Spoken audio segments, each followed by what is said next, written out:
நாகையில் வெள்ள நீரால் 28 கிராமங்களில் பாதிப்பு ஏற்பட்டிருக்கிறது. மேலும் கால்வாயில் ஆகாய தாமரைகளை அகற்றவும் கோரிக்கை விடுக்கப்பட்டுள்ளது.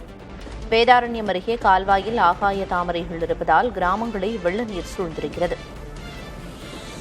விவரங்களை வழங்குவதற்காக செய்தியாளர் பிரசன்னா இணைப்பில் இருக்கிறார். பிரசன்னா, வெள்ள நீர் 25 கிராமங்களை சூழ்ந்திருக்கும் நிலையில 25 கிராம மக்களும் பாதுகாப்பாக இருக்காங்களா? அவங்க தரப்புல இருந்து என்ன கோரிக்கை விடுக்கப்பட்டிருக்கு?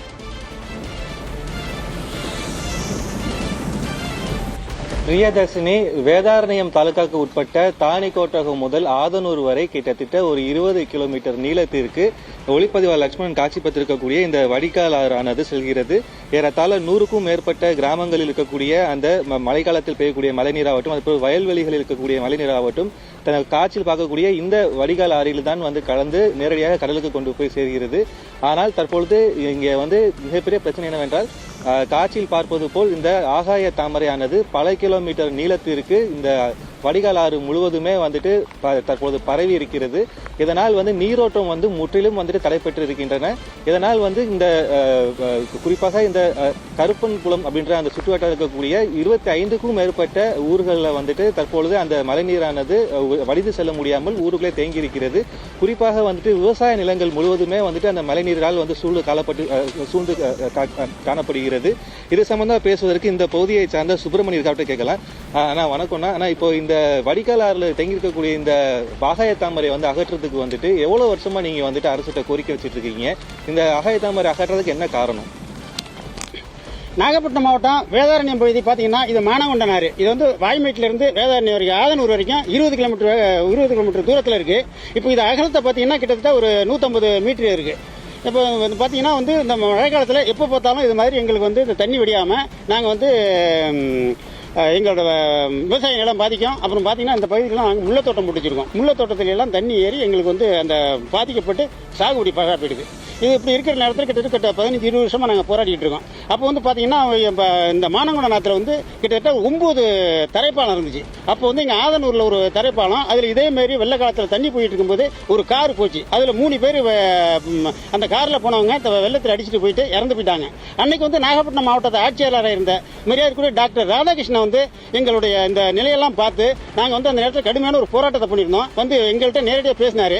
இந்த மானங்குடநாத்தில் வாய்மேடு வரைக்கும் இருக்கிற 9 தரைப்பாலத்தை உயர்மட்ட பாலமாக்குறேன்னு சொன்னாங்க. அவர் சொன்னது மாதிரி 7 பாலத்தை உயர்மட்ட பாலமாக்கிட்டாங்க. இன்னைக்கு நம்ம நின்றுட்டு இருக்கிற பாலம் வேதாரண்ய வட்டம் கருப்பம்பலம் புளியமரத்தடி பாலம். இப்போ பார்த்தீங்கன்னா இது 150 மீட்டர் தூரத்தில் இருக்கிற அந்த ஆற்றுல வெறும் 10 மீட்டர்ல ஒரு 10 குழா போட்டிருக்காங்க. இந்த பாருங்க, ஃபுல்லா இந்த பக்கம் ஃபுல்லா வெங்காய தாமரை வண்டி போயிருக்கு.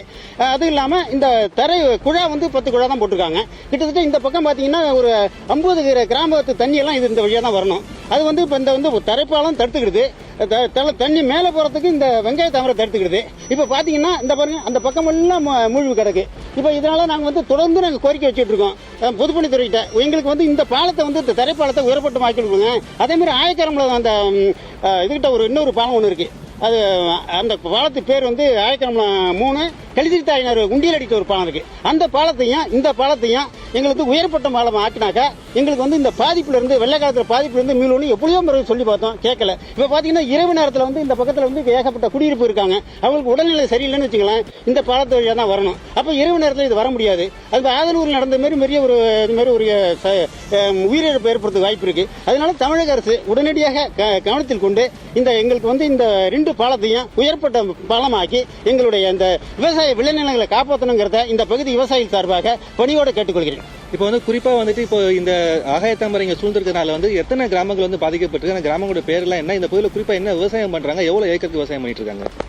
கடந்த 15 வருடமா பலகட்ட போராட்டங்கள் நடத்தி இருந்த பாலத்துக்காக மக்களை திரட்டி எல்லாரும் சேர்ந்து சாலை மறியல் பண்ணாங்க. அப்போ மக்கள் மேலையெல்லாம் வழக்கு தான் போட்டாங்க. வழக்கு போட்டு 5 வழக்கு போட்டு எதுக்காக சாலை மறிச்சிங்க அப்படின்னு கேட்டு வழக்கு போட்டாங்க. எங்களுக்கு வேற வழி தெரியல. இங்கேருந்து இந்த பக்கமும் பாலம் ஃபுல்லாயிட்டு, இந்த பாலம் தண்ணி வடியாதனால அந்த பக்கமும் தண்ணி ஃபுல்லாயிட்டு நாங்கள் நடுவில் தத்தளிக்கிறோங்க. உள்ளூர் 300 வீடு இருக்கு. எங்கிட்ட 15 கிராமம் இருக்கு. தாணிக்கோட்டவம், மருதூர், வாய்மேடு, வண்டுவஞ்சேரி, பஞ்சநதிக்குளம், ஆயக்கராம்பலம், கருப்பம்பலம், ஆதனூர், இது வரலையும் உள்ள எல்லா ஊரில் உள்ள தண்ணி இந்த மானங்கொண்டாத்து வழியாக தான் வடியணும். வடிய முடியாமல் ஃபுல்லாக வெங்காய தாமரையாக வண்டி இருக்கு. இந்த வெங்காய தாமரை அகற்ற சொல்லி பல வருஷமா மனு கொடுத்து போராட்டம் நடத்தி பார்த்தாங்க. எங்களால் என்ன பண்றதுன்னு தெரியல. அரசாங்கம் கண்டுக்க மாட்டுது. அதிகாரிகள் என்ன பண்றாங்கன்னு கேட்டீங்கன்னா, கோடையில் வர்றாங்க தேவைப்படுத்திட்டு. அங்கேருந்து ஒரு ஸ்டாண்ட் வச்சு அளக்குறாங்க. தம்பி இங்கே பாருங்க உங்க பாலம் போட வராங்க அப்படின்னு சொல்லி இதே மாதிரி 3 வருஷம் பண்ணிட்டு இருக்காங்க. அளந்து அங்கே எங்க மார்க் பண்ணி வச்சு போறாங்க எங்களை ஏமாத்துறதுக்காக. ஆனால் பாலம் போட்ட பாடு இல்லை. கோடையில் இந்த வெங்காய தாமரைக்காக வர நிதி பெரிய அளவில் வருதான், 20 லட்சம் 30 லட்சம் வருதான். அந்த நிதியை திருடுறதுக்காகவே இந்த அதிகாரிகள் இந்த பாலத்தை போட மாட்டாங்க. புளிமரத்தில் ஒரு பாலம் இருக்கு, தரைப்பாலம். அப்புறம் கடைசி உண்டியல்கிட்ட ஒரு பாலம் இருக்கு. 2 தரைப்பாலமும் மூழ்கி அது மேலே தண்ணி போயிட்டு இருக்கு. நாங்கள் இந்த வழியாக தான் மருத்துவமனைக்கு போனோம், ஆம்புலன்ஸ் போனோம். நாங்கள் இப்போ ஸ்கூல் இருக்கு, இடைநிலை பள்ளி இருக்கு, அங்கே போனோம். கோயில் இருக்கு. மக்கள் வெளியேற முடியாமல் தவிக்கிறாங்க.